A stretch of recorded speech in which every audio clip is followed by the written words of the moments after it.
Maya's blood turned to ice when she saw the man crouched beside her 11-year-old daughter at Riverside Elementary. Even from across the schoolyard, even after 12 years, she recognized David Sterling immediately. The same strong jawline, the same kind brown eyes, the same distinctive zigzag cowlick that he was now pointing to in fascination as he looked at Zoe's identical hair pattern. "We match," she heard Zoe exclaim cheerfully, completely oblivious to the earth-shattering moment unfolding before her mother's horrified eyes.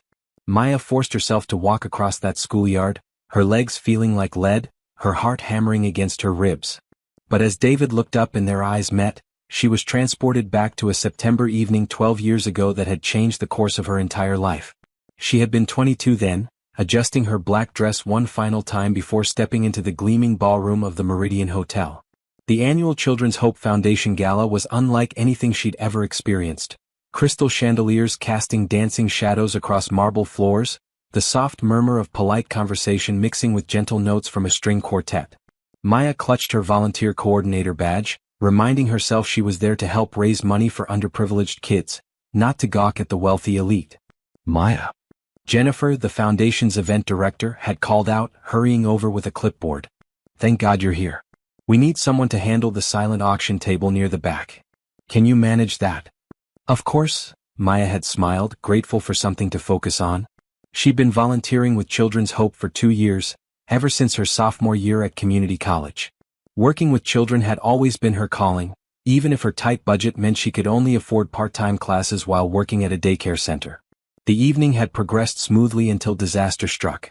The projector for the main presentation malfunctioned just as they were about to showcase the foundation's achievements. Maya found herself troubleshooting the technical issue, her business administration coursework finally proving useful in an unexpected way. Having trouble with that? She'd looked up to find a man in an impeccably tailored navy suit watching her with genuine concern. He was tall, maybe early 30s, with kind brown eyes and that distinctive zigzag cowlick that made his otherwise perfectly styled hair endearingly imperfect. "Just a loose connection, I think," Maya had replied, adjusting a cable behind the screen. "There, got it. Welcome back, Golden Family. If you're new here, you've just discovered a channel dedicated to bringing you the most emotional, romantic, and life-changing stories that will keep you captivated from beginning to end. Subscribe **** and hit that notification bell so you never miss our latest heart-stopping stories. Now, let's get back to the story. The projector hummed to life, displaying the foundation's logo clearly. A small cheer went up from nearby staff members. "Impressive," the man said, extending his hand. "I'm David Sterling." Maya's breath had caught. David Sterling, she knew that name. Sterling Enterprises was one of the city's most successful tech companies, and one of the foundation's biggest donors. She'd processed his donation checks herself. "Maya Johnson," she'd replied, shaking his hand and hoping her nervousness didn't show. "I'm a volunteer coordinator. The woman who keeps everything running smoothly, then. I'm grateful for people like you, Maya. This foundation means a lot to me." There was something in his voice, a sincerity that surprised her. She'd expected arrogance, maybe condescension from someone of his stature. Instead, she found herself drawn into conversation with a man who spoke passionately about education reform and seemed genuinely interested in her experiences working with children. The way he spoke about those children, the genuine emotion in his voice, it made her see him not as the untouchable CEO from Society Pages, but as someone who truly cared about making a difference. When the formal program ended and guests began moving toward the reception, David had turned to her with nervous energy. "I know this might be presumptuous, but would you like to get some air? The balcony overlooks the city, it's quite a view." Maya had hesitated. She should be helping with cleanup, making sure auction items were properly cataloged. But something about David's expression, hopeful yet respectful, made her nod. There was an electricity between them that she'd never experienced before, a connection that felt both thrilling and terrifying.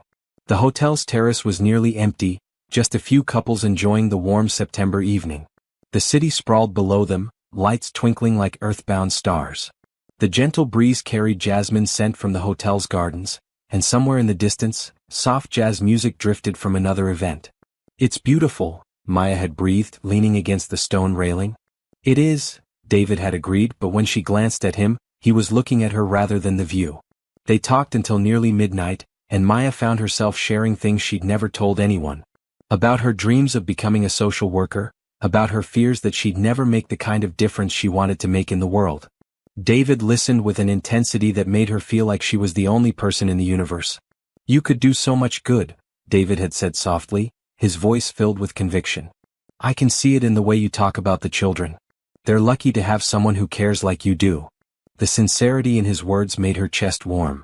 Here was this successful, accomplished man telling her that her dreams mattered, that her work had value. When was the last time someone had looked at her like that, like she was capable of changing the world? David shared his plans to expand Sterling Enterprises' community outreach programs, his vision for using technology to bridge educational gaps in underserved communities. But more than that, he talked about his loneliness, about how success had brought him everything except genuine connection. "I've been to 100 events like tonight," he'd admitted, his fingers tracing patterns on the stone railing. "Met countless people who want something from me, business deals, donations, social connections. But I've never met anyone who made me forget about all of that. Until tonight." Maya's heart had raced. Was this really happening?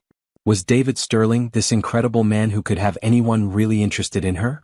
The way he looked at her made her feel beautiful, important, like she mattered in a way that went beyond her volunteer work or modest accomplishments. When he offered to drive her home, Maya almost said no. But something about the evening felt magical, suspended outside of real life. She found herself accepting, settling into the leather seat of his BMW with a sense of unreality. They sat outside her modest apartment building for another hour, conversation flowing as easily as it had all evening. "I've never talked to anyone like this," Maya had admitted as the clock showed well past 1 in the morning. "I feel like I've known you forever." "I feel the same way," David had said softly.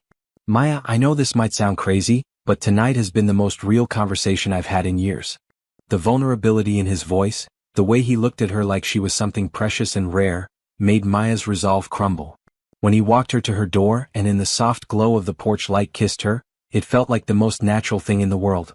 It was gentle at first, questioning, and when she responded, it deepened into something that made her entire body come alive. She could taste the wine they'd shared on the terrace, could feel the warmth of his hands as they framed her face like she was something delicate and treasured. Before she fully processed what was happening, she was inviting him inside, her heart pounding not just with desire but with the overwhelming rightness of the moment. This wasn't just physical attraction. This was connection, the kind of soul-deep recognition that poets wrote about and she'd never believed actually existed. Maya had never been intimate with anyone before. At 22, she'd focused on her studies and work, never finding anyone who made her feel the way David did in just one evening. When she invited him inside, her hands were trembling, but not from fear. From anticipation, from the certainty that this moment was meant to happen. David seemed to sense her inexperience without her having to say anything. He was incredibly gentle, patient, making sure she felt safe and cherished every step of the way.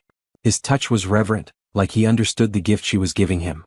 What should have been awkward became beautiful, a dance of discovery and tenderness that left her breathless and transformed. Afterward, they lay entwined on her narrow bed, talking softly as dawn crept through her curtains. David traced lazy patterns on her bare shoulder, and Maya had never felt so complete, so perfectly where she belonged. "I should go," David had said reluctantly as morning light filled the room, but his arms tightened around her as if he couldn't bear to let her go. "But I'd like to see you again, Maya." She nodded, still dizzy from the night's events, and gave him her phone number with hands that shook slightly. After he left, she sat in her small kitchen, replaying every moment, every touch, every whispered word. The taste of his kiss still lingered on her lips, and she could smell his cologne on her skin.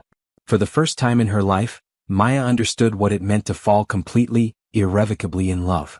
Maya floated through the morning in a haze of blissful contentment. Every surface in her small apartment seemed to hold traces of David. The rumpled sheets that still carried his scent, the coffee mug he'd used while they talked as sunrise painted her kitchen golden, the way her lips still tingled from his goodbye kiss. She caught herself smiling at nothing, replaying the way he'd looked at her like she was the most beautiful woman in the world. She'd given him something precious, her first time, her trust, her heart, and it had felt perfect. More than perfect. It felt like destiny. Maya was folding laundry when her phone buzzed with a text from her friend Jessica. The message made her smile. Jessica was always sending her celebrity gossip and local news updates, usually accompanied by dramatic commentary. "OMG girl, did you see the news? David Sterling announced his engagement to Vanessa Whitmore this morning. It's all over social media. That lucky witch is going to be so rich." The laundry basket slipped from Maya's hands, clothes scattering across her living room floor. For a moment she couldn't process the words. They seemed to float in front of her eyes without meaning, like a foreign language she couldn't decode. David Sterling. Engagement. This morning. With trembling fingers she pulled up the local news website.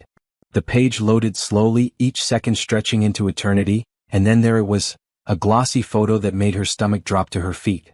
David in the same navy suit he'd worn the night before, his arm around a stunning blonde woman in an elegant cream dress. They were standing in what looked like a private garden, both smiling radiantly at the camera. The woman's left hand was prominently displayed, showing off a diamond ring that probably cost more than Maya made in a year. The headline read, Sterling Enterprises CEO announces engagement to philanthropist heiress Vanessa Whitmore. Maya's vision blurred as she read the article with growing horror. The engagement had been in the works for months, and was being announced after David's return from a business trip to New York. The piece gushed about how perfect they were together. Two prominent families joining forces, shared philanthropic interests, a union that would strengthen both their business empires. There were quotes from David about how blessed he felt to have found his perfect partner, and how they were planning a spring wedding at the Whitmore family estate. Vanessa spoke about their deep connection and shared values, about how they'd known each other since childhood and had always been meant to be together. Maya read the article 3 times, each pass making the betrayal cut deeper. The timestamp showed it had been published at 8:47 a.m., less than 2 hours after David had left her bed, after he'd kissed her goodbye and promised to call. She stumbled to her bathroom and vomited until there was nothing left, her body rejecting the reality as violently as her mind was trying to. When she finally looked up at her reflection in the mirror, she saw a stranger, hollow-eyed, pale, utterly shattered. How could she have been so naive? How could she have believed that someone like David Sterling would actually want someone like her for anything more than a single night of entertainment? She'd been a mistake, a last fling before he settled down with the woman he really wanted. Someone from his own world, someone who belonged at galas and charity events by right rather than as a volunteer serving drinks and fixing broken equipment. The cruelest part was how genuine he'd seemed. The way he'd looked at her, touched her, spoken to her, it had all felt so real. But it had been an act, a performance by a man who was probably laughing about it with his fiancée right now. Poor little Maya, so grateful for his attention, so easy to seduce.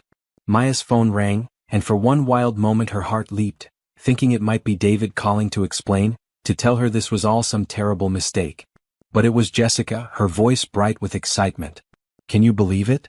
I mean, I know you volunteer for that charity thing he supports, so you've probably seen him around. Isn't he gorgeous?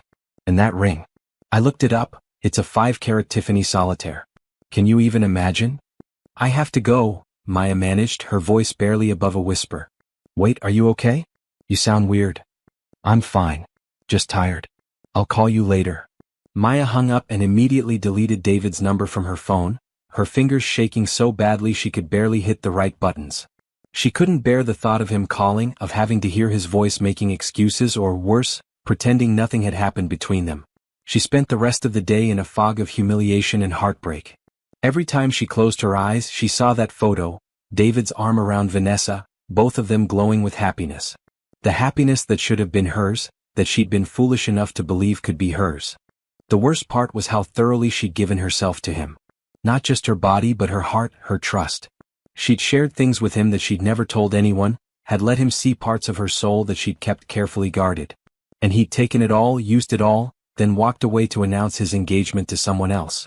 Maya called in sick to work, unable to face the cheerful chaos of the daycare when her world had crumbled. She lay in bed, still able to smell David's cologne on her pillows, and cried until she had no tears left. Then she got up, stripped the bed, and threw everything into the washing machine, trying to erase every trace of the night that had meant everything to her and apparently nothing to him.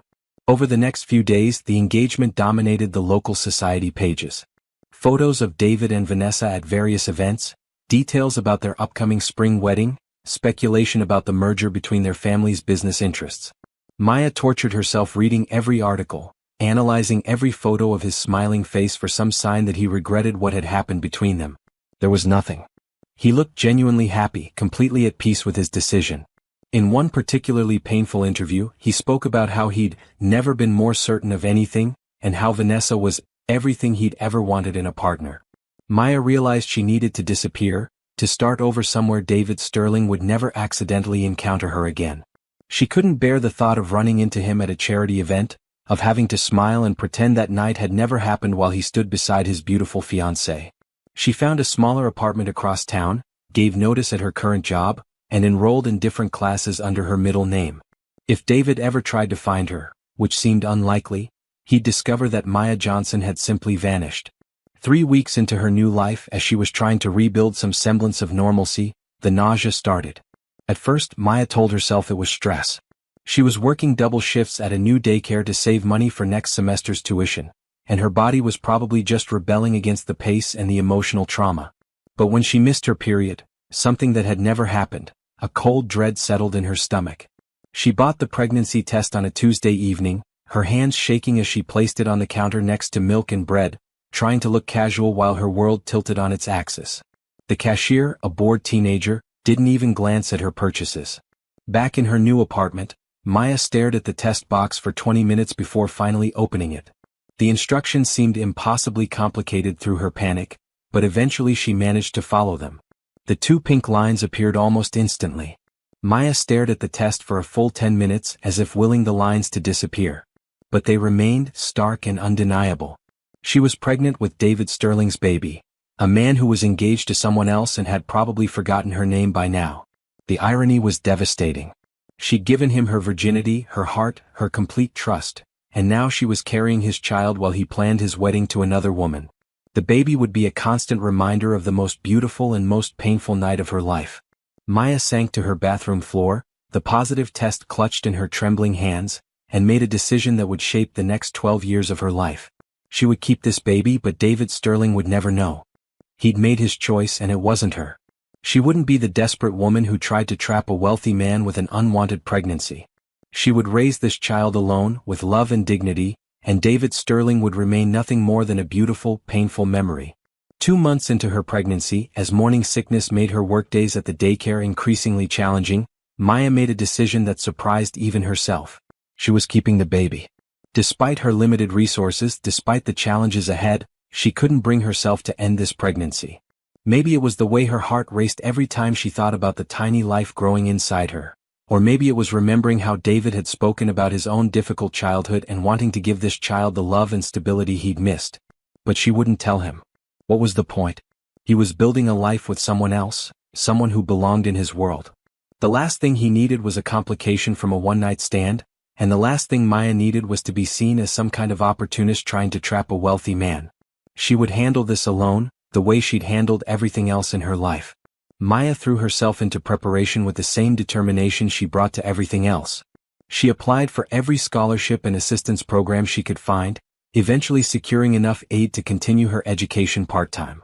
The financial aid counselor, a kind woman named Mrs. Rodriguez, helped her navigate the maze of programs available to single mothers. "You're not the first young woman to find herself in this situation," Mrs. Rodriguez said gently during one of their meetings. "And you won't be the last. The important thing is that you're being proactive, planning ahead. That tells me you're going to be just fine." Maya moved to an even smaller apartment, a tiny one-bedroom in a complex that catered to students and young families. The walls were thin and the carpet was worn, but it was clean and safe, and the rent was something she could manage on her daycare salary plus financial aid. When her pregnancy began to show, Maya crafted a careful story for her family and friends. The father was someone she'd briefly dated who'd moved away for work, a relationship that hadn't worked out but had ended amicably. She kept the details vague, deflecting questions with a sad smile and a change of subject. "What was his name, honey?" her mother asked during one of their weekly phone calls, her voice gentle with concern. "David," Maya said quietly. It was the only piece of truth she allowed herself. "Well, his loss is our gain," her mother replied firmly. "This baby is going to be so loved, sweetheart. We'll make sure of that." Maya's mother, Rose, had raised Maya alone after her father left when Maya was 5. If anyone understood the challenges ahead, it was Rose. She drove down from Portland every few weeks, bringing groceries and baby supplies, never once making Maya feel judged or ashamed. The pregnancy progressed smoothly, and Maya threw herself into preparing for motherhood with characteristic determination. She read every parenting book she could get from the library, took childbirth classes at the community center, and saved every penny she could toward the medical bills. Her co-workers at the daycare were supportive, sharing hand-me-down baby clothes and offering advice about everything from breastfeeding to sleep schedules. "You're going to be a wonderful mother," said Linda, the daycare director, watching Maya comfort a crying toddler with practiced ease. "You have such a natural way with children. This baby is lucky to have you." Maya's due date fell in February, and as winter settled over the city, she found herself growing increasingly excited despite her circumstances. She'd set up a small nursery in the corner of her bedroom, decorating it with cheerful yellow and green since she'd decided to wait to learn the baby's gender. She wanted some surprises left in her life, some joy that wasn't complicated by heartbreak. On a snowy February morning, 3 weeks before her due date, Maya woke to contractions that took her breath away. She'd been having false alarms for weeks, but this felt different, urgent, real, unstoppable. The labor was long and difficult, lasting nearly 18 hours. Maya's mother held her hand through every contraction, whispering encouragement and wiping her forehead with cool cloths. When the final push came, Maya summoned strength she didn't know she possessed. And then, suddenly there was crying, loud, indignant, absolutely perfect crying. "It's a girl," the doctor announced, placing the squirming, red-faced baby on Maya's chest. Maya looked down at her daughter and felt her heart explode with love so fierce it took her breath away. The baby was beautiful, with a cap of dark hair that already showed the distinctive zigzag cowlick that marked her as unmistakably her father's child. But in that moment, Maya didn't think about David. She thought only about this perfect little person who was completely, utterly hers. "She's perfect," the nurse said softly, checking the baby's vital signs. "Look at that hair pattern, so unique. She's going to be a beauty." Maya named her Zoe because it meant life, and this little girl represented a completely new chapter for both of them. As she held her daughter for the first time, Maya made a silent promise. Zoe would never doubt that she was wanted, loved, cherished. She would never feel like a mistake or an inconvenience. The early years were harder than Maya had anticipated, but also more rewarding than she'd ever imagined. Daycare costs ate up most of her paycheck, leaving little for anything beyond basic necessities, but Maya was resourceful. She shopped at thrift stores, accepted hand-me-downs gratefully, and learned to stretch every dollar until it screamed. She switched to online classes to accommodate Zoe's schedule, stretching her degree timeline but ensuring she could be present for her daughter. Some nights, after Zoe was asleep, Maya would study at her kitchen table until her eyes burned, determined to build a better future for both of them. Zoe was a bright, curious child who asked constant questions about everything from why the sky was blue to whether dinosaurs had feelings. Maya answered them all as best she could, marveling at her daughter's quick mind and infectious laugh. Even during the hardest moments, when Zoe was teething and screaming at 3 in the morning, when Maya was surviving on 4 hours of sleep and instant coffee, she never regretted her decision to keep her daughter. "Mama, why don't I have a daddy like the other kids?" Zoe asked one day when she was 4, having noticed the family dynamics at her preschool. Maya had prepared for this question, but it still made her heart ache. She knelt down to Zoe's eye level, choosing her words carefully. "Some families have mommies and daddies, some have just mommies, some have just daddies, and some have grandparents or other people who love them. We have each other, and that makes us a family. But where is my daddy?" Zoe persisted with 4-year-old logic. "He's not able to be with us, sweetheart. But that doesn't mean you're missing anything. You have so many people who love you, me, Grandma Rose, Uncle Marcus, all your teachers." Zoe seemed to accept this explanation, but Maya could see the wheels turning in her daughter's bright mind. She knew more questions would come eventually, and each year they would get harder to answer. As the years passed, Maya gradually built a stable life for them. She finished her degree in social work when Zoe was 6, landing a position with the county's Child Services Department. The work was challenging but fulfilling, and the benefits finally gave them the security Maya had been working toward. They moved to a better apartment in a safer neighborhood with good schools. Maya bought her first car, a reliable used Honda that she paid for in cash after months of saving. Small victories, but they felt enormous to someone who'd started with nothing. Zoe excelled in school, showing particular aptitude for math and science. She was popular with her classmates and teachers, a natural leader with an infectious enthusiasm for learning. Maya was prouder of her daughter every day, even as certain moments made her heart clench with bittersweet recognition. When Zoe laughed really hard, she got the same crinkles around her eyes that David had. When she concentrated on homework, she unconsciously ran her fingers through that distinctive cowlick, smoothing it down in a gesture that was purely her father's. She had David's quick wit and his way of tilting her head when she was thinking through a problem. Maya never spoke about these resemblances, but she treasured them privately. They were her secret connection to a night that had changed her life forever, reminders that something beautiful had come from something painful. Occasionally, Maya would see David's name in the business section of the newspaper or catch a glimpse of him at community events. He'd built Sterling Enterprises into one of the region's most successful companies, expanding into renewable energy and educational technology. His marriage to Vanessa seemed stable. They appeared together at charity functions, and society pages mentioned their various philanthropic efforts. Maya was surprised to find that the pain had faded over the years, replaced by something more like wistful gratitude. Their one night together had given her Zoe, and she couldn't regret that, no matter how complicated the circumstances. When Zoe turned 10, she became obsessed with genealogy after a school project on family trees. She peppered Maya with questions about relatives, medical history, anything that might give her clues about her father's identity. "I know you said he can't be with us, Mama, but what if something happens to you? What if I need to know about diseases that run in families? What if he doesn't even know I exist?" That last question cut too close to home. Maya deflected as best she could, but she could see Zoe's frustration growing. Her daughter was too smart, too determined to be satisfied with vague answers forever. Maya knew that eventually the truth would have to come out.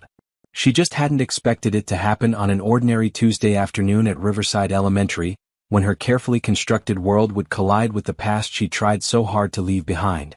Maya was running late picking up Zoe from school after a particularly difficult case had kept her at the office. The autumn air was crisp, leaves crunching under her feet as she hurried toward the school entrance, already rehearsing her apology to Zoe for being late. But when she spotted her daughter near the flagpole, Maya's world came to a screeching halt. Zoe wasn't alone. A tall man in a business suit was crouched down to her eye level, pointing at something in her hair with what looked like fascination and wonder. Even from a distance, even after 12 years, Maya recognized David Sterling immediately. He'd aged well, his face more mature but those kind brown eyes unchanged. The same strong jawline, the same way of holding himself with quiet confidence. And he was staring at Zoe with an expression of dawning recognition that made Maya's stomach drop to her feet. She watched in horror as David reached up to touch his own head, then looked back at Zoe's distinctive cowlick pattern. The same zigzag swirl that had marked them both, that Maya had lovingly traced with her finger every night when she tucked her daughter into bed. The genetic signature that proclaimed their connection louder than any birth certificate ever could. "We match." Maya heard Zoe exclaim cheerfully, completely oblivious to the earth-shattering moment unfolding before her mother's horrified eyes. "This is so cool. I've never met anyone else with hair like mine." Maya forced herself to walk forward, her legs feeling like lead, her heart hammering so hard she was sure everyone in the schoolyard could hear it. David looked up as she approached, and their eyes met across the distance. The impact was immediate and devastating. She saw recognition, shock, and something that might have been joy flicker across his features in rapid succession. "Mama?" Zoe called out, turning toward her with a bright smile. "This is Mr. Sterling. He was picking up his nephew Tommy, and he noticed my hair does that funny thing like his does. See?" She turned to show David her cowlick again, her face glowing with the excitement of finding someone who shared her unique trait. "We match. Isn't that amazing?" "Yes," David said softly, his voice rough with emotion as his eyes remained locked on Maya's face. "We certainly do match." Maya felt like she was drowning in broad daylight. This was the moment she dreaded for 12 years, the collision of past and present that she tried so hard to prevent. David's eyes held 1,000 questions, and she could see his brilliant mind putting the pieces together with terrifying speed. "Zoe, go get in the car," Maya managed, her voice barely steady. "We need to get going." "But Mama, Mr. Sterling was telling me about how his hair used to make him self-conscious when he was little, just like mine sometimes does. He said I should be proud of what makes me unique, that it's like having a special signature that nobody else has." Maya's heart clenched. Of course David would say exactly the right thing to their daughter. Of course he would know instinctively how to make her feel special rather than different. Even without knowing who Zoe was, he'd recognized something precious in her. "Now, Zoe," Maya said more firmly, desperation creeping into her voice. Something in her mother's tone made Zoe's smile fade. She looked between the two adults, clearly sensing undercurrents she didn't understand. Her bright, perceptive eyes took in Maya's pale face, David's intense stare, the way they seemed frozen in some kind of silent communication. "It was nice meeting you, Mr. Sterling," she said politely, her natural good manners overriding her confusion. "Maybe I'll see you around sometime." "I hope so," David replied, his voice gentle but his eyes never leaving Maya's face. "I really hope so." Zoe headed toward Maya's car, glancing back once with a puzzled expression before climbing into the passenger seat. Maya watched her daughter buckle her seatbelt, buying herself a few more seconds before she had to face the conversation that would change everything. David stood slowly, never taking his eyes off Maya. Up close, she could see the fine lines around his eyes, the silver threading through his dark hair at the temples. He was still devastatingly handsome, still carried himself with that quiet authority that had drawn her to him all those years ago. "We need to talk," he said quietly, his voice carrying a weight of emotion that made Maya's chest tight. "I don't think that's a good idea." Maya's voice came out steadier than she felt, but her hands were shaking. Maya. Her name on his lips after all these years made her heart race with remembered pain and unwanted longing. "Please. She's mine, isn't she?" Maya glanced around frantically, making sure no one was close enough to overhear. The few remaining parents were focused on their own children, but she still felt exposed, vulnerable, like her carefully constructed life was crumbling in broad daylight. "I can't do this here." "Then where? When?" His voice was urgent but not demanding, respectful of her obvious distress but determined to get answers. "Maya, I've thought about you every day for 12 years. I looked for you after that night, but you'd moved, changed your number. I thought—" He stopped, running a hand through his hair in a gesture so familiar it made her heart ache. "I thought you regretted what happened between us." "You were engaged," Maya whispered fiercely, the old pain flaring to life as if no time had passed at all. "The very next morning. Engaged to someone else." David's face went white, confusion and something that looked like horror flickering across his features. "What are you talking about?" "It was all over the news, David. Your engagement to Vanessa Whitmore. Announced the morning after our night together." The words tasted bitter in her mouth, 12 years of hurt and betrayal condensed into a few devastating sentences.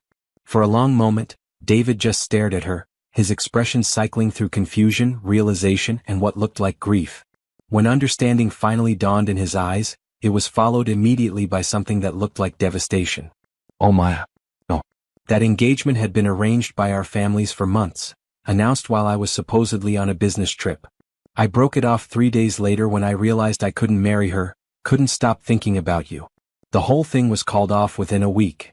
Maya felt the ground shift beneath her feet, 12 years of carefully constructed reality crumbling in an instant. But the papers said. The papers said what they always say, what our PR teams wanted them to say to save face. Mutual decision, remain friends, different life goals. David's voice was bitter with old frustration. "I spent months looking for you, Maya.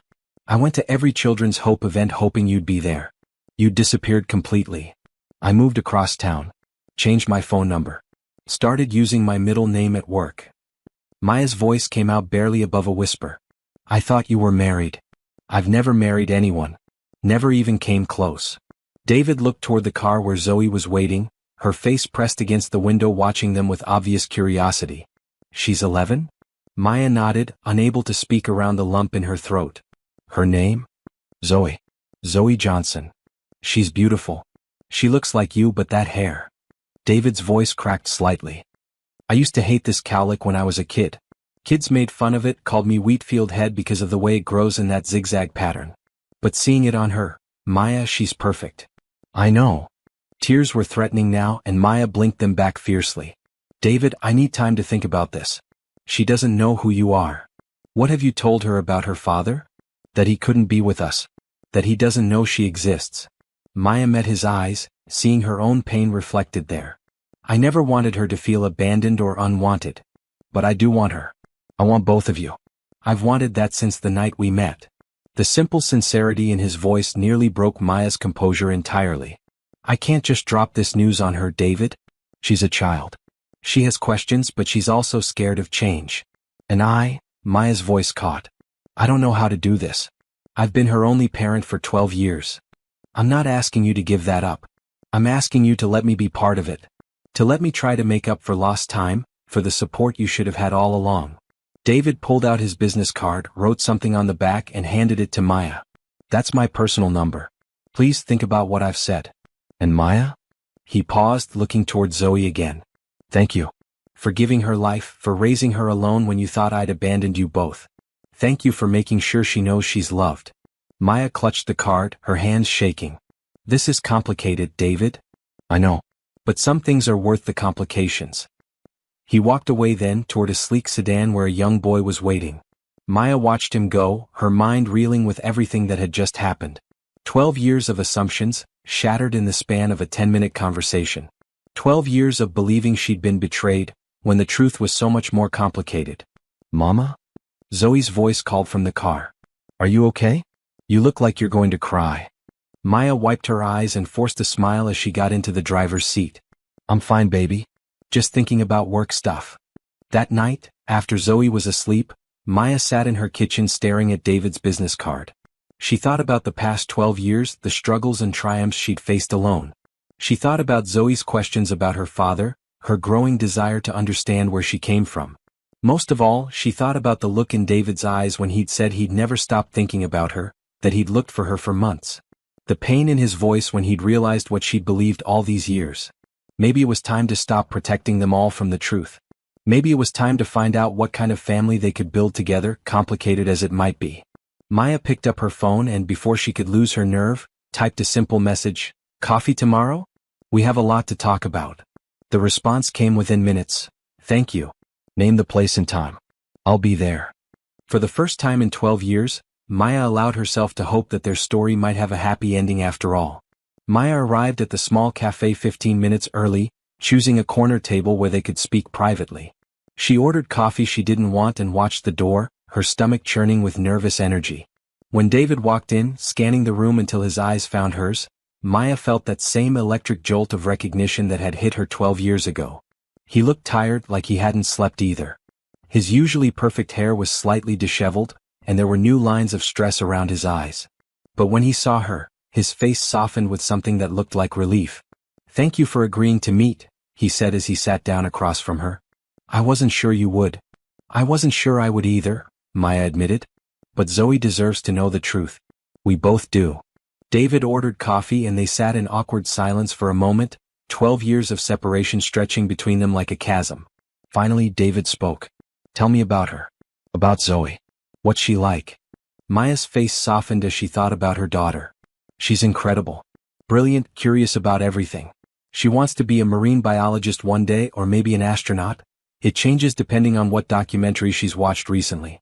She's kind, funny, stubborn when she believes in something." Maya paused, then added quietly, "She has your laugh. And your way of tilting her head when she's thinking." David's eyes filled with emotion. "I can't believe I missed 12 years of her life. Her first steps, first words, first day of school. David, you didn't know. I made sure you didn't know." Maya's voice was heavy with the weight of her decision. "I thought you'd chosen someone else. I thought telling you would just complicate your life." "My life has been empty without you both," David said quietly. "After I broke off the engagement with Vanessa, I threw myself into work. Built the company, made more money than I could ever spend, won awards and recognition. But none of it meant anything because the one person I wanted to share it with was gone." Maya studied his face, looking for any sign of deception, but she saw only sincerity and pain. "Why didn't you try harder to find me?" "I did try. For 2 years I had people looking for you. But Maya Johnson is a common name, and when you started using your middle name professionally, the trail went completely cold. Eventually, I told myself you'd probably left the state, maybe even the country. I had to accept that you didn't want to be found." The pain in his voice made Maya's chest tight. "I'm sorry. I was hurt and scared and I thought I was protecting all of us." "We both made mistakes," David said gently. "The question is, what do we do now?" Maya took a shaky breath. "I don't know how to tell her. She's asked about her father for years, but I've always deflected. How do I explain that I kept him away because of a misunderstanding?" "We tell her together," David suggested. "We tell her the truth, that we cared about each other, that circumstances separated us, and that we're trying to figure out how to be a family now. She might be angry. At both of us. She might be. But she's also smart and loving if she's anything like her mother. She'll understand eventually." Maya felt tears threatening. "David, I need you to understand something. I've been her whole world for 12 years. I've made every decision, handled every crisis, been there for every triumph and disappointment. I can't just step aside and let you take over." "I don't want to take over," David said earnestly. "I want to learn from you. You've done an amazing job raising her alone. I can see that just from the few minutes I spent with her yesterday. She's confident, polite, curious, happy. That's all because of you. But you're her father. You have rights. I have responsibilities, David corrected. The right to be in her life is something I have to earn. From both of you. Maya studied his face, seeing the sincerity there. What do you want, David? Really? I want to know my daughter. I want to be part of her life, help with homework, attend school plays, teach her to drive someday. I want to support you both, not just financially but emotionally. I want us to be a family, however that looks. He paused, then added quietly, and I want to see if what we had 12 years ago is still there. Maya's heart skipped. David. I know it's complicated. I know we can't just pick up where we left off. But Maya, I never stopped loving you. Even when I thought you'd chosen to disappear, even when I tried to move on with other people, it was always you. The words hung between them, heavy with possibility and fear. Maya felt the walls she'd built around her heart beginning to crack. I need to think about this. About all of it. Of course. Take all the time you need. But Maya, can I ask one favor? What? Can I see her again? Maybe we could all have dinner somewhere casual. I don't have to tell her who I am yet, but I'd like to spend time with her. Get to know her a little before we have the big conversation. Maya considered this. It seemed reasonable, a way to ease into the situation rather than dropping a bombshell on Zoe. Okay. But we go slow. And if she seems uncomfortable at any point, we stop. Agreed. They arranged to meet at a family restaurant the following Saturday. As they prepared to leave the cafe, David reached across the table and gently touched Maya's hand. Thank you for giving me this chance. I know I don't deserve it. We all deserve a chance to make things right, Maya said softly. Saturday arrived faster than Maya expected. She changed clothes 3 times, finally settling on a simple blue dress that Zoe declared perfect. Zoe herself had chosen her favorite outfit, a purple sweater and jeans with her hair pulled back in a ponytail that showed off her distinctive cowlick. David was already waiting when they arrived at the restaurant, and Maya's heart did that familiar skip when she saw him. He dressed casually, khakis and a button-down shirt, but he still looked every inch the successful businessman. When he saw them approaching, his face lit up with genuine joy. Zoe. I'm so glad you could come, he said, standing to greet them. Thanks for inviting us, Mr. Sterling. Mama said you don't have much family here. That must be lonely. David's eyes met Maya's over Zoe's head, and she saw the emotion there. It has been lonely, but I'm hoping that might change. Dinner was a revelation. David was wonderful with Zoe, asking about her interests, listening intently to her stories about school and friends. He told her about his work in renewable energy, explaining complex concepts in ways that made her eyes light up with understanding. So you're basically helping save the planet? Zoe asked, clearly impressed. I'm trying to. It's important work, but it's even more important when I think about the world we're leaving for the next generation. Maya watched them together, seeing the easy rapport developing between father and daughter. Zoe was completely at ease with David, chattering away about her marine biology dreams and her latest science project. David hung on every word, asking thoughtful questions and sharing his own childhood fascination with the ocean. I always wanted to be a marine biologist too, David admitted. But I got sidetracked by business. Maybe you can teach me about ocean conservation sometime. Really? That would be awesome. I have tons of books about coral reefs and whale migration patterns. I'd love to see them. As the evening progressed, Maya found herself relaxing for the first time in days. This felt natural, right? Like the family they could have been all along. After dinner, as they walked to their cars, Zoe surprised them both. Mr. Sterling, can I ask you something? Of course. Do you think my daddy would be proud of me? Mama says he can't be with us, but sometimes I wonder if he knows about me, if he'd like the person I'm becoming. Maya's heart stopped. David knelt down to Zoe's eye level, his voice gentle but firm. Zoe, any father would be incredibly proud to have a daughter like you. You're smart, kind, and curious about the world. You care about important things like protecting the ocean. Be respectful to adults and clearly love your mother very much.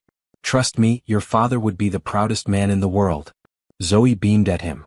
Thanks, Mr. Sterling. That makes me feel better. As they said their goodbyes, David caught Maya's eye. Soon? He asked quietly. Maya nodded. Soon. She deserves to know. Over the next few weeks, they fell into a routine that felt surprisingly natural. David would pick Zoe up from school twice a week, helping with homework and taking her to dinner. On weekends, they would spend time together as a family, going to museums, hiking, or simply hanging out at David's house. Maya watched in amazement as David embraced fatherhood with the same dedication he brought to everything else. He learned Zoe's schedule, her favorite foods, her friends' names. He attended her school science fair and cheered louder than anyone when she won second place. He read every book about marine biology he could find so he could keep up with her passion for ocean conservation. But it was the quiet moments that touched Maya's heart the most. David teaching Zoe to play chess, both of them frowning in concentration with identical expressions. David braiding Zoe's hair for school, his large hands surprisingly gentle as he worked. Zoe falling asleep against David's shoulder during a movie, both of them looking completely content. As for Maya and David, they were rediscovering each other slowly, carefully. The attraction was still there, stronger than ever, if anything, but they were both determined to build something lasting this time. They talked for hours about everything they'd missed, sharing stories from the past 12 years, dreams for the future. "I never stopped loving you," David told her one evening as they sat on his back porch while Zoe played in the garden. "Even when I thought you'd chosen to leave, even when I tried to convince myself to move on. It was always you." "I loved you too," Maya admitted. "I tried so hard to hate you, to convince myself that what we had wasn't real. But every time I looked at Zoe, I saw you. I saw the man who had been so gentle with me, so kind. I couldn't reconcile that with someone who would abandon us. We lost so much time," David said sadly. "But we found each other again. That's what matters." It was during this period of rebuilding that Maya made a decision that would nearly destroy everything they'd worked for.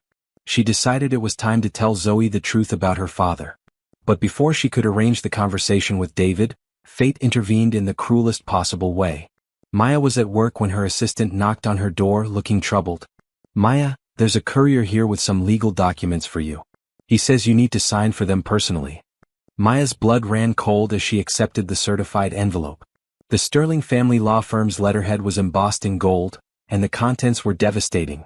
A formal petition for custody of Zoe Sterling, filed by David Sterling as the biological father, claiming Maya Johnson was an unfit mother who had deliberately kept his child from him for 12 years. Maya's hands trembled as she read the legal document. The signature at the bottom was unmistakably David's. She'd seen him sign enough school forms and permission slips over the past few weeks to recognize his distinctive handwriting. The petition painted her as a manipulative woman who had trapped a wealthy man with a secret pregnancy, then disappeared to extort money later. It claimed she was financially unstable, had provided an inadequate home environment, and had psychologically damaged the child by lying about her father's identity. But the cruelest part was a personal note attached, written on David's personal letterhead. "Maya, I'm sorry it has to be this way, but Zoe deserves better than what you can provide. She belongs with her real family now. Don't make this harder than it needs to be. David." Maya sank into her office chair, the papers scattered across her desk like the remnants of her shattered dreams. How could she have been so naive? How could she have believed that David Sterling had actually changed, that he could love someone like her? Rich people didn't change. They just got better at hiding their true nature. When her phone rang with David's ringtone, Maya stared at it with disgust before declining the call. It rang again immediately. And again. By the fifth call, Maya turned the phone off entirely. That evening, when Zoe asked why Daddy wasn't coming for dinner as planned, Maya had to excuse herself to the bathroom to cry. How was she supposed to tell her 12-year-old daughter that the father she'd just learned to love was trying to take her away? "Mama, you're scaring me," Zoe said when Maya finally emerged, her eyes red and swollen. "What's wrong? Where's Daddy?" The word Daddy hit Maya like a physical blow. Zoe had started calling David that just last week, and he'd cried with joy when she did. Now it felt like a knife twisting in Maya's heart. "Sweetheart, we need to talk." Maya sat down beside her daughter, her heart breaking at the trust and innocence in Zoe's eyes. Sometimes grown-ups make decisions that hurt the people they're supposed to love. What kind of decisions? Maya took a shaky breath. "David has decided that he wants you to live with him instead of me." Zoe's face went white. "What? But I don't want to live without you, Mama. I want us all to live together like a real family." "I know, baby. I know. Can't you just tell him no? You're my mom." Maya pulled Zoe into her arms, holding her tight as her daughter began to cry. "It's more complicated than that, sweetheart. David has lawyers and they're going to try to convince a judge that you'd be better off with him. But that's not true. You're the best mom in the world. You've taken care of me my whole life." "I know, baby. And I'm going to fight for you. I promise." Over the next few days, David's calls and texts became increasingly desperate. Maya deleted them all without reading or listening. She couldn't bear to hear his voice making excuses, trying to justify what he was doing to their family. Maya hired the best family attorney she could afford, which wasn't saying much on a social worker's salary. Jennifer Walsh was a no-nonsense woman in her 50s who specialized in custody cases involving wealthy fathers. "I have to be honest with you, Maya," Jennifer said during their first meeting. "David Sterling has unlimited resources. He can drag this out for years, appeal every decision, make your life hell. Are you prepared for that?" "He's not taking my daughter," Maya said firmly. "I don't care what it costs or how long it takes." "Good. Because we're going to need character witnesses, documentation of your relationship with Zoe, proof that you've been a good mother. We need to show the court that despite his money, you're the better parent." Meanwhile, David was going out of his mind trying to reach Maya. He'd shown up at her apartment building, but the security guard wouldn't let him up. He'd gone to her workplace, but she'd refused to see him. He'd even tried waiting outside Zoe's school, but Maya had apparently made arrangements for someone else to pick her up. What the hell is going on? David demanded when he stormed into his mother's office at Sterling Enterprises. "Maya won't take my calls, won't see me. Zoe's not at school when I try to pick her up. It's like they've disappeared." Eleanor Sterling looked up from her desk with cool satisfaction. "Perhaps she's finally realized that she doesn't belong in our world, darling." "What did you do, Mother?" "I did what was necessary to protect this family's interests." David's blood ran cold. "What did you do?" Eleanor opened her desk drawer and pulled out a folder. "I had our attorneys file for custody of your daughter. It's time that child was raised properly, with the advantages that come with the Sterling name." "You did what?" David's voice was a roar that made his mother's assistant peek nervously through the door. "Don't take that tone with me, David. That woman kept your child from you for 12 years. She's clearly unfit. I never authorized any custody filing. You had no right." Eleanor's smile was cold and triumphant. "Actually, I did. As your mother and a concerned grandmother, I have every right to petition for custody of my granddaughter. Especially when her mother is clearly using her to manipulate you." David stared at his mother in horror. "Maya thinks I filed for custody. That's why she won't talk to me." "Good. Maybe now she'll disappear again and save us all the trouble of a court battle." "You forged my signature, didn't you?" David's voice was deadly quiet. "You made it look like the petition came from me." Eleanor didn't deny it. "I did what was best for this family. That child belongs with us, not with some gold-digging social worker who—" David slammed his hand on his mother's desk so hard that her coffee cup jumped. "That woman is the love of my life, and that child is my daughter. If you think I'm going to let you destroy my family again, you're insane. David, be reasonable.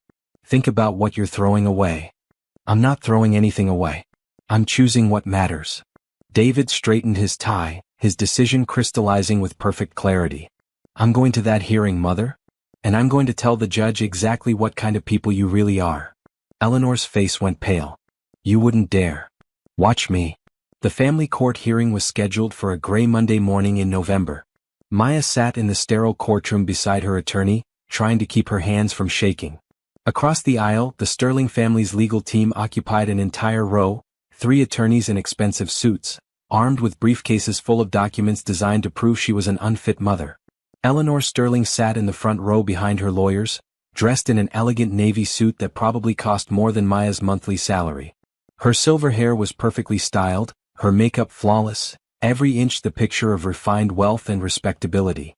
She looked like the kind of grandmother any judge would want to award custody to. Maya had barely slept in the 2 weeks since receiving the custody papers. Every time she closed her eyes, she saw David's signature on those documents, heard his voice in her head saying Zoe deserved better than what she could provide. The betrayal cut deeper than anything she'd experienced, even deeper than finding out about his supposed engagement 12 years ago. "Remember," Jennifer whispered as they waited for the judge to enter, "stay calm, answer only what's asked, and don't let them provoke you. They're going to try to paint you as emotional and unstable." Maya nodded, glancing back at the gallery where her mother sat with Zoe. Her daughter looked terrified, clutching her grandmother's hand and staring at the imposing courtroom with wide, frightened eyes. Maya had tried to explain what was happening in age-appropriate terms, but how do you tell a 12-year-old that her father wants to take her away from the only parent she's ever known? "All rise for the Honorable Judge Patricia Morrison," the bailiff announced. Judge Morrison was a stern-looking woman in her 60s with graying hair and sharp eyes that seemed to take in everything at once. She settled behind the bench and reviewed the case file with practiced efficiency.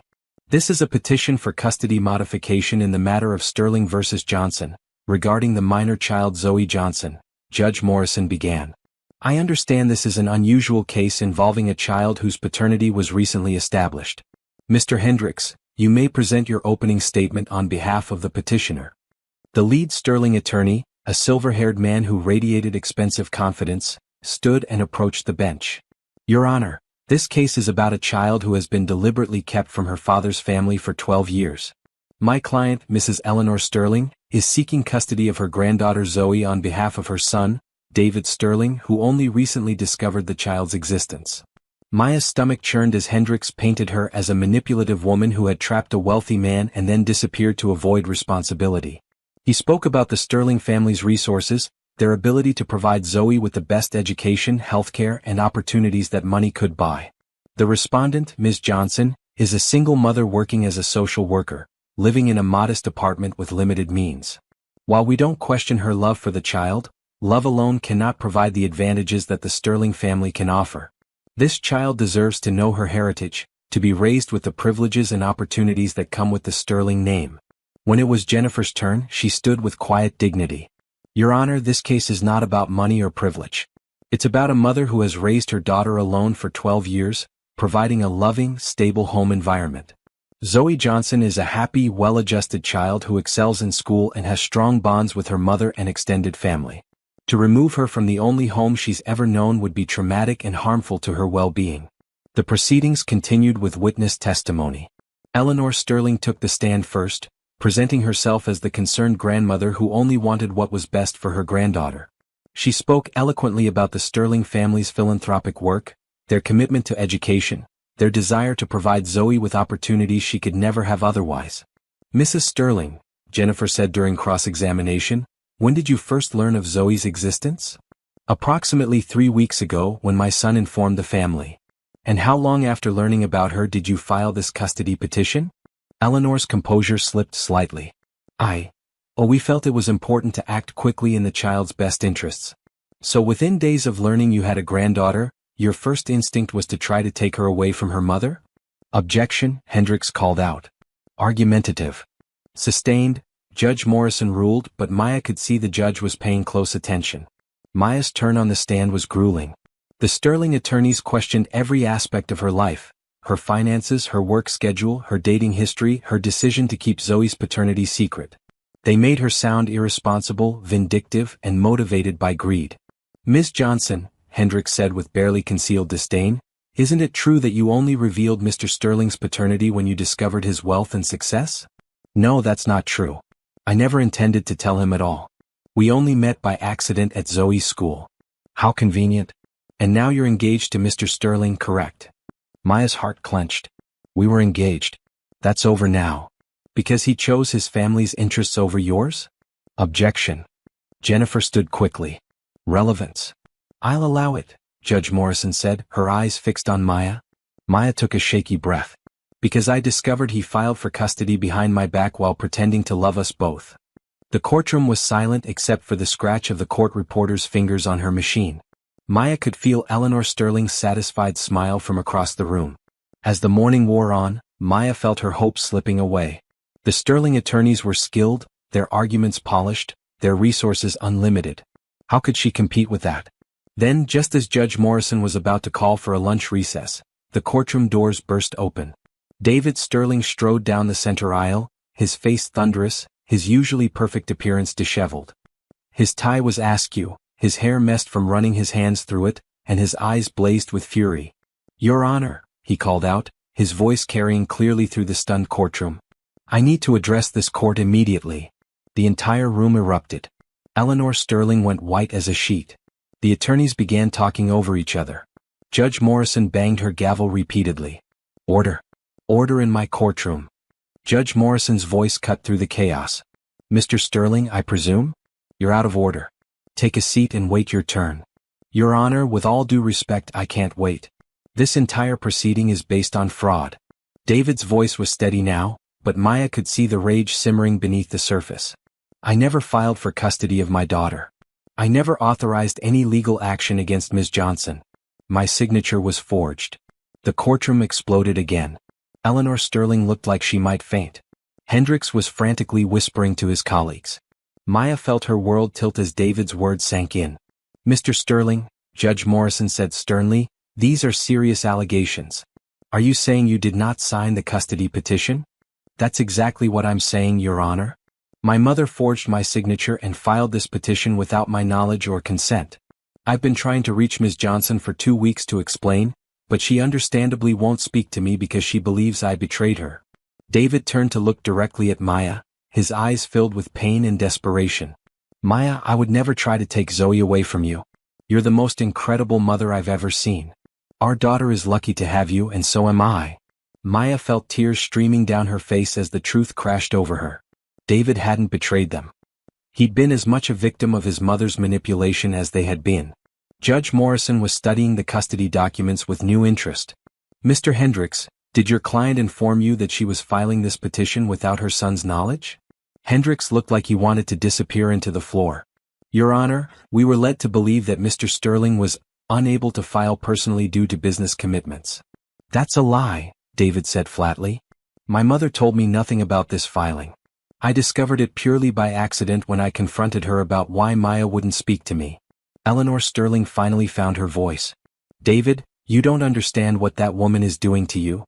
"What I understand, Mother, is that you forged legal documents and destroyed my relationship with the woman I love and the daughter I adore." David's voice was ice cold. "What I understand is that you're so desperate to control my life that you're willing to traumatize a 12-year-old child."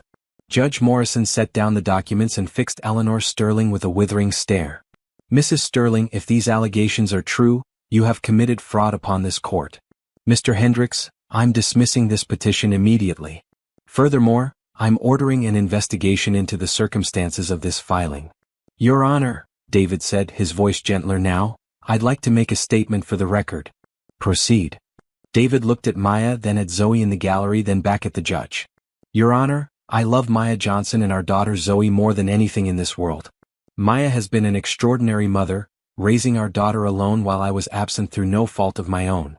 If anyone is unfit in this situation, it's the Sterling family for trying to tear apart a loving family for their own selfish purposes." He turned to face his mother directly. "I renounce any claim to the Sterling inheritance or business interests.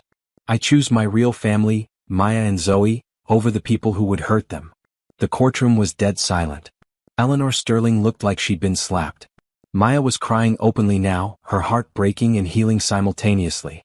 "Furthermore," David continued, "I'm prepared to sign any legal document necessary to ensure that my mother and the Sterling family have no claim to custody or visitation rights regarding my daughter.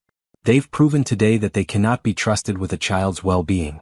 Judge Morrison nodded slowly. "Mr. Sterling, your statement is noted for the record. This petition is dismissed with prejudice. Mrs. Sterling, you will be hearing from the district attorney's office regarding the forged documents." As the gavel came down, Maya felt like she could breathe for the first time in 2 weeks. David had chosen them.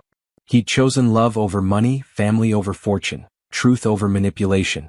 But before she could process what happened next, Zoe broke free from her grandmother's hand and ran down the aisle toward David. "Daddy," she cried, throwing herself into his arms. "I was so scared they were going to take me away from Mama." David caught her, holding her tight as tears streamed down his face. "Never, Princess. I will never let anyone take you away from your mother. We're a family, all 3 of us, and nothing will ever change that." Maya stood on shaky legs, Jennifer's hand steadying her as she made her way toward David and Zoe. When she reached them, David looked up at her with eyes full of love and regret. "Maya, I'm so sorry. I had no idea what she was going to go through with it. I've been going crazy trying to reach you." "I know," Maya whispered, reaching out to touch his face. "I know now. I should have trusted you. You had every reason not to trust me. My family has hurt you twice now. But Maya, I swear to you, I will never let them hurt you or Zoe again." David stood, still holding Zoe, and faced Maya fully. "I meant what I said in there. I choose you. I choose our family. I don't need their money or their approval. All I need is you and Zoe. But your company, your inheritance. I'll build something new. Something that's ours, that's clean. Maya, I've been successful before and I can be successful again. But I can't be happy without you." Maya looked at this man who had just given up everything for her and their daughter, who had stood up to his own family in a courtroom full of people, who had chosen love over everything else he'd ever known. I love you, she whispered. I never stopped loving you. David's face broke into the most beautiful smile she'd ever seen. I love you too. Both of you. Forever. He leaned down and kissed her then, right there in the courtroom, while Zoe giggled and the few remaining spectators applauded. It was a kiss that tasted of tears and hope and new beginnings. 6 months later, on a perfect spring day, Maya walked down the aisle of a small chapel surrounded by family and friends. Zoe served as her maid of honor, beaming with pride in her pale pink dress. David waited at the altar, looking more handsome than ever in his black tuxedo, his eyes never leaving Maya's face. David had been true to his word. He'd started his own renewable energy company, Sterling Johnson Enterprises, with Maya as his equal partner. The business was thriving, built on the foundation of their shared values and commitment to making the world better for the next generation. Eleanor Sterling had been charged with fraud and forgery. The scandal had rocked the Sterling family empire, but David felt no regret. He'd built something better, something honest, something that would make Zoe proud to carry on their legacy. The ceremony was simple but perfect. They exchanged vows they had written themselves, promising to cherish the family they had found, to never let misunderstandings come between them again, and to love each other through whatever challenges life might bring. You may kiss the bride, the minister announced, and David did, thoroughly and joyfully, while Zoe cheered and the congregation applauded. At the reception, David gave a speech that left hardly a dry eye in the room. 13 years ago, I met a woman who changed my life in a single evening. I thought I had lost her forever, but love has a way of bringing people back together when they're meant to be. Maya, you gave me the greatest gift imaginable, not just your love but our daughter. Zoe, you are the light of my life and I promise to spend every day making up for the time we lost. To my new family, this is just the beginning of our happily ever after. As they danced their first dance as a married couple, Maya looked around at their wedding reception, at Zoe dancing with David's brother, the only Sterling family member who had supported their relationship, at their friends and family celebrating their love, at the life they had built together from the ashes of heartbreak and misunderstanding. No regrets. David whispered in her ear as they swayed to the music. Maya looked up at her husband, this man who had waited 12 years to find her again, who had embraced fatherhood with such joy and dedication, who loved her and their daughter with his whole heart. No regrets, she said firmly. Everything happened exactly the way it was supposed to. We have our family, we have our love, and we have the rest of our lives to make new memories together. I love you, Mrs. Sterling Johnson, David said, spinning her around as the song ended. I love you too, Mr. Sterling Johnson. Both of you. Forever. As the evening wound down and they prepared to leave for their honeymoon, a family trip to Hawaii where Zoe could finally see the coral reefs she'd been studying, Maya reflected on the journey that had brought them here. Sometimes the greatest love stories began with the most painful misunderstandings. Sometimes you had to lose everything to realize what truly mattered. And sometimes, if you were very lucky, love really did find a way. Their story had come full circle, from a magical night that created life, through years of separation and heartbreak, to a reunion that proved some bonds are too strong to break. Maya, David, and Zoe Sterling Johnson were finally the family they were always meant to be. Love, forgiveness, and second chances, these are the forces that can transform our lives in the most beautiful ways. If this story touched your heart, please give it a thumbs up, share it with someone who believes in true love, and subscribe to our channel for more stories that celebrate the power of family, hope, and happily ever after. Remember, it's never too late for love to find its way home. And as they drove away from their wedding reception, with Zoe chattering excitedly about their upcoming honeymoon and David's hand warm in hers, Maya knew that some fairy tales really do come true. They just take a little longer than expected to reach their happy ending.